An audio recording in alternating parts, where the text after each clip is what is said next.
नमस्कार दोस्तों, जागो एक्सप्रेस न्यूज में आपका स्वागत है।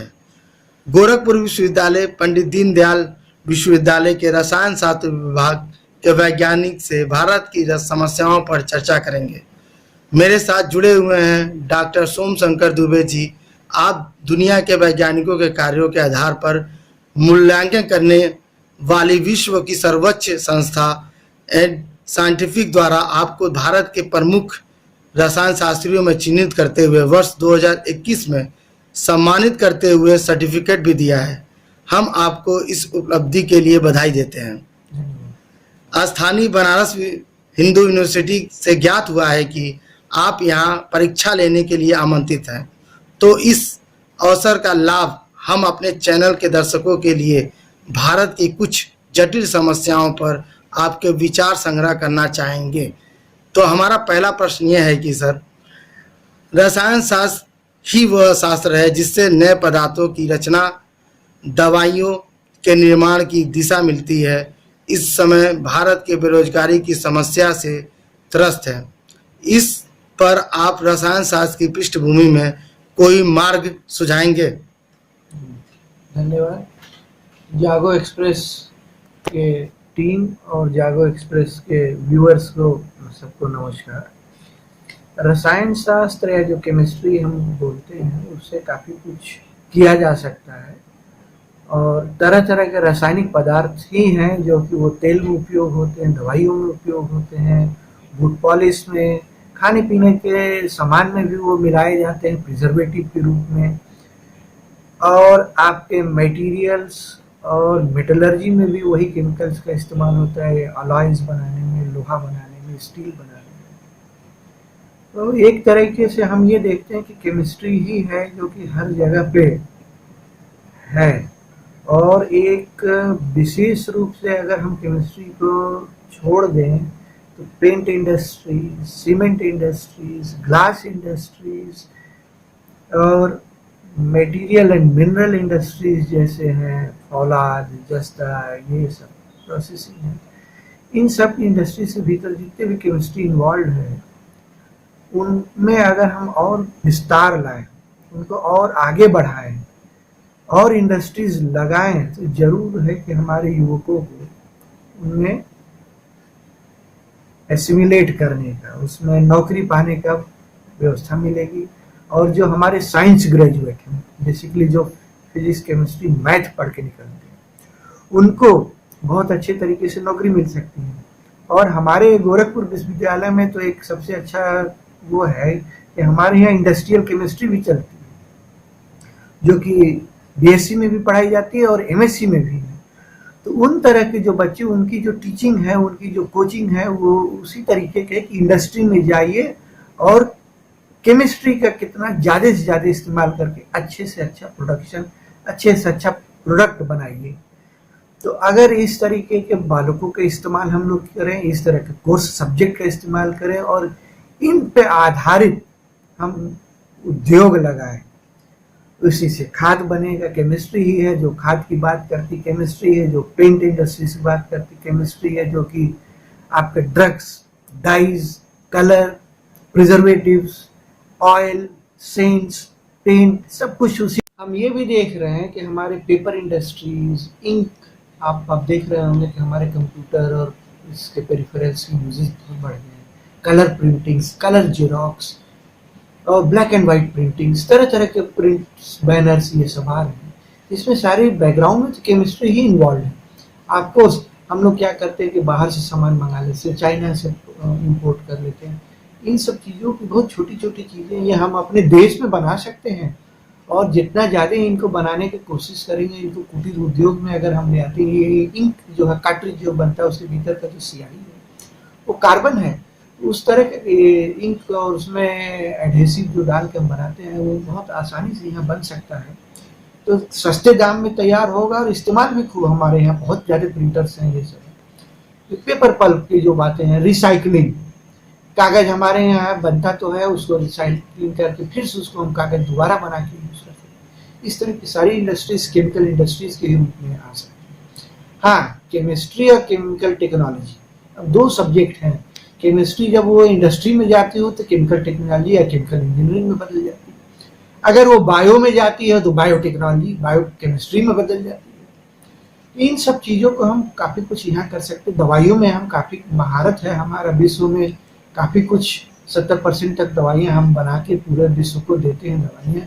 लेकिन अभी भी बल्क ड्रग जो बनाते हैं वो बाहर से आता है। जो ड्रग बल्क में बनती है, बेसिक रॉ मटेरियल है, वो अभी हम कम बना पाते हैं। तो उस पर निर्भरता बाहर चाइना और अदर अन्य देशों के लिए है।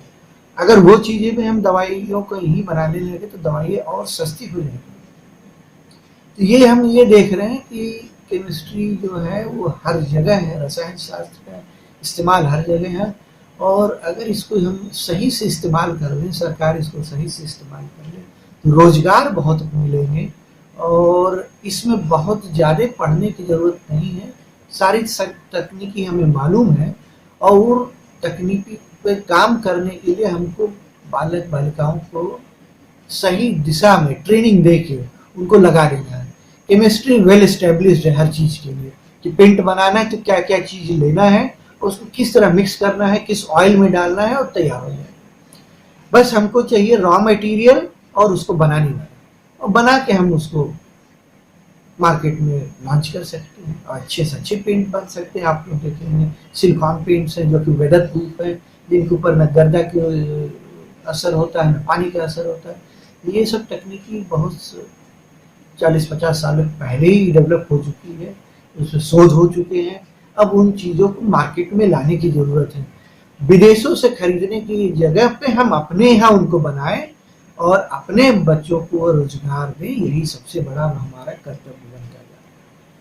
और उसमें हमारी यूनिवर्सिटियों और विश्वविद्यालयों का सबसे बड़ा अहम योगदान है कि स्टार्टअप लाएं, वो भी केमिस्ट्री और ये रसायन विज्ञान के स्टार्टअप्स जो आएंगे वो ज़्यादा बेहतर होंगे, वो ज़्यादा तेज़ी से आगे बढ़ाने के कार्य करेंगे।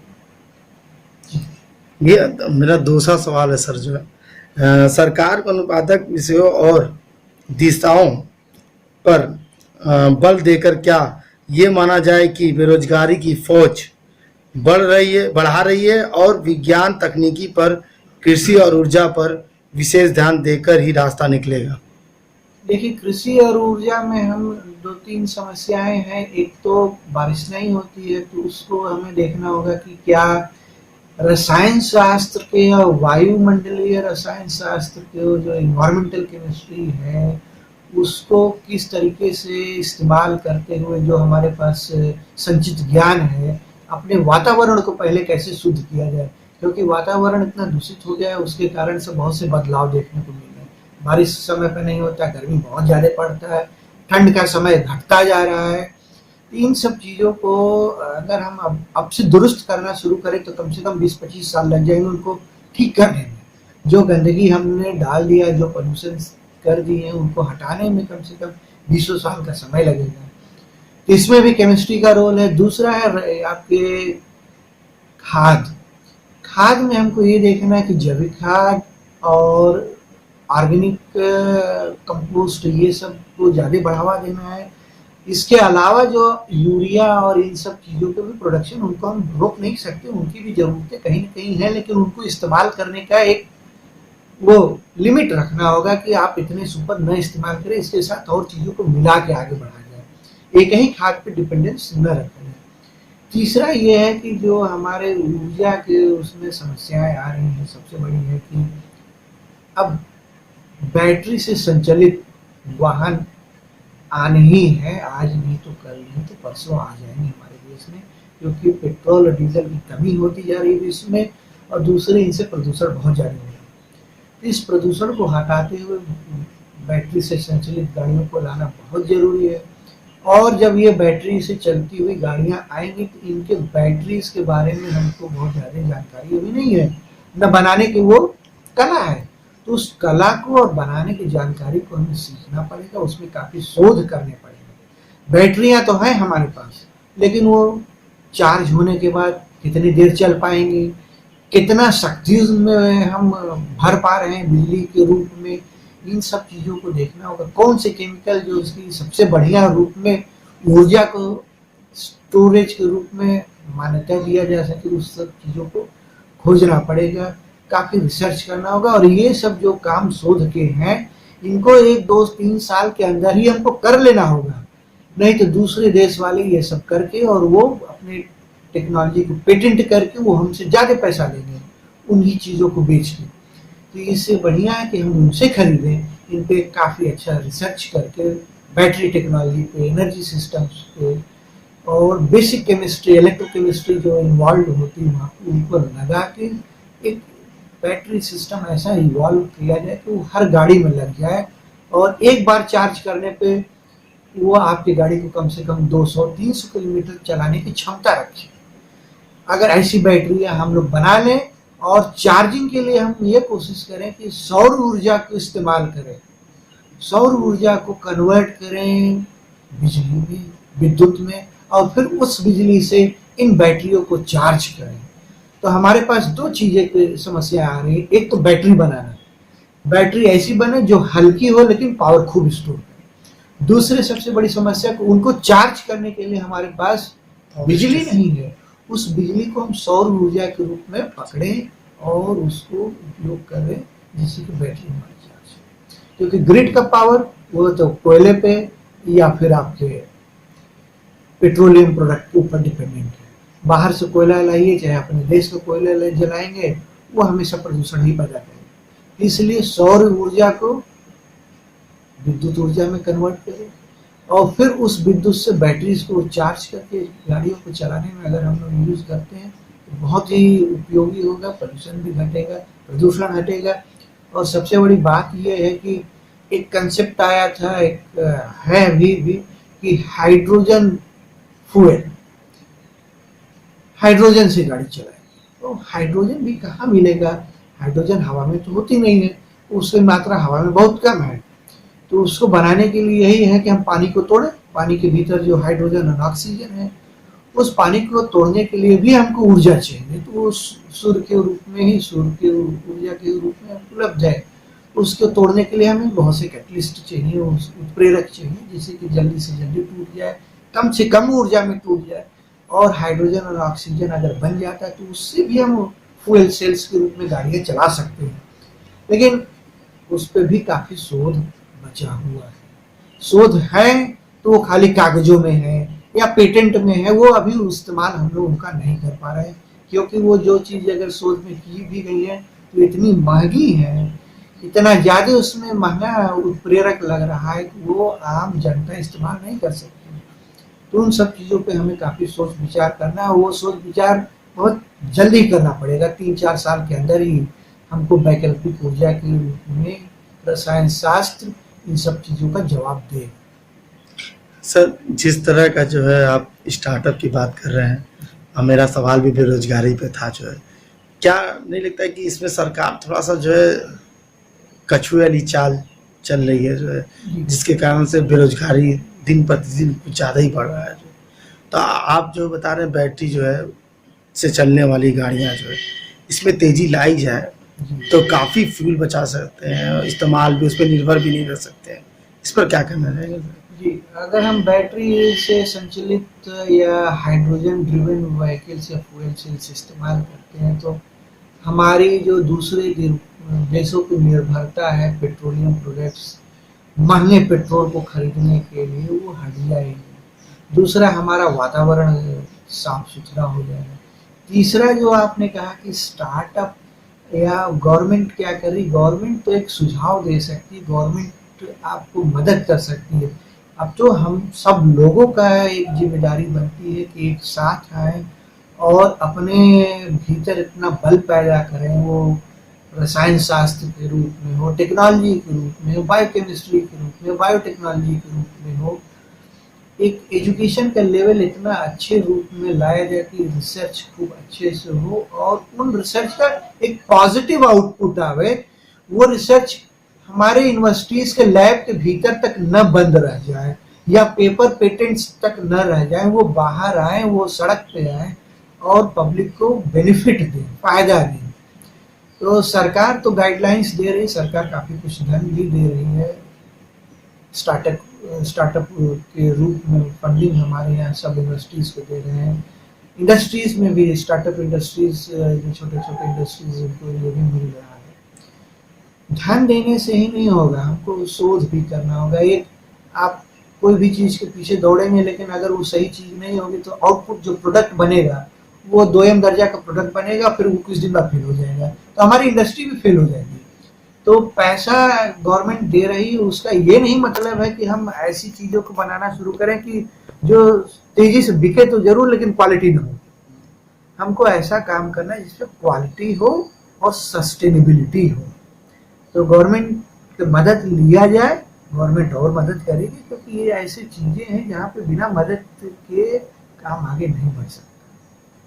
सर, जिस तरह का जैसे स्टार्टअप के जो भी लगाया गया है, जो जहाँ पे बन रहे हैं छोटे छोटे पार्ट्स और वो चीज़ें जो है, ये सब यूपी में छोड़कर जो है देखा जाए आंध्र प्रदेश, मुंबई, गुजरात, ये सब जगहों पे बनाया जा रहा है, लेकिन स्टार्टअप का जो मेन यूपी में जो है ऐसा कुछ वो नहीं है जो है। अब ये तो कहना गलत होगा। स्टार्टअप विभिन्न तरह के हैं, वो हर फील्ड में है। ट्रेडिशनल मेडिसिन है, ये आपके क्राफ्ट में है, आर्ट्स में है, इंडस्ट्रीज, केमिकल इंडस्ट्री, हर जगह हर तरीके के स्टार्टअप्स दिए जा रहे हैं। अब उत्तर प्रदेश में हर जगह सरकार ने किया है कि हर डिस्ट्रिक्ट के जो एक प्रोडक्ट होगा, वो कल्चरल जो प्रोडक्ट होगा या वो सिंबॉलिक उस डिस्ट्रिक्ट का प्रोडक्ट होगा, उसको स्टार्टअप के थ्रू हम प्रमोट करें। तो अब स्टार्टअप तो हर तरीके के मिल रहे हैं। हमारे यहाँ लोग थोड़ा सा अभी टेक्नोलॉजी को अपनी तेजी से अडॉप्ट नहीं करते हैं और टेक्नोलॉजी को पकड़ के आगे उसको बढ़ाना नहीं चाहते। वो जो पुरानी चीज़ें चल रही उसी से चल रहे हैं। टेक्नोलॉजी अगर हम अडॉप्ट करें, उसमें स्टार्टअप में बढ़िया प्लांट्स बनाएं, जैसे टायर बनाना है, जिस तरह के नई दवाइयों को बनाना है, इन सब चीज़ों पे ये है कि आप रिसर्च करेंगे तो ये जैसे दवा बनाना है, तो ये दवाइयाँ एक दिन में नहीं बन जाती, ये 10 साल के रिसर्च करने के बाद बन पाती है।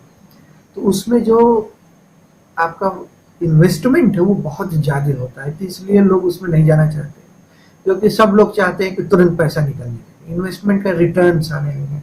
इन चीज़ों को हमें देखना होगा। गवर्नमेंट प्रोत्साहित तो सबको कर रही है। अब हमारे उत्तर प्रदेश में साइंटिफिक टेम्परामेंट का डेवलपमेंट करना है।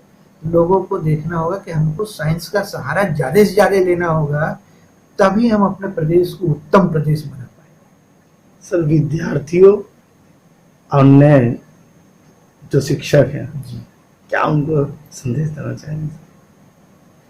देखिए, शिक्षक और विद्यार्थी ये दोनों लोग एक फंडामेंटल राइट से बंधे हुए हैं कि विद्यार्थी जीवन में हम यही कसम खाते हैं कि पढ़ेंगे और खूब अच्छे से पढ़ेंगे। और अगर इस पे हम अगर चूक कर गए कि पढ़ेंगे और खूब अच्छा नंबर ले आएंगे लेकिन ज्ञान नहीं ले आएंगे, पढ़ाई, नंबर और ज्ञान, ये तीनों चीज में बड़ा भिन्नता है। ज्ञान और नंबर ठीक है, ज्ञान अगर रहेगा तो हो सकता है नंबर वो बच्चा अच्छा पाए, लेकिन कभी कभी नंबर बहुत अच्छा पाने वाला बच्चा ज्ञानी नहीं हो पाता है। वो रट के तो पा जाता है नंबर, लेकिन जब उसको ज्ञान को इस्तेमाल करने का जगह दिया जाता है प्लेटफॉर्म, तो वहाँ पर अपने ज्ञान को वो प्रदर्शित नहीं कर पाता। तो इसमें हमको देखना है कि हम नंबर या रिजल्ट के पीछे बहुत ज़्यादा ना दौड़ें, हम अपने विद्या को अच्छे से अर्जन करें, जिससे कि हम उसको सचमुच में अपने जीवन में इस्तेमाल कर सकें। और शिक्षक गण को क्या कहा जाए, वो तो खुद ही शिक्षित हैं, हर चीज़ को समझ रहे हैं। बस हमको है कि जो हमारे ऊपर जिम्मेदारियां हैं उनको अच्छे से निभाएं और अपने भारत के जितने भी विद्यार्थी हैं उनको आगे के लिए तैयार करें। यही हमारी सबसे विनती है, निवेदन है। बहुत बहुत धन्यवाद सर, आपसे बात करके बहुत अच्छा लगा। अब फिर नेक्स्ट टाइम जो है कभी जो है बनारस में आइए तो जरूर हमारे दर्शकों के लिए कोई संदेश दिए। नमस्कार सर।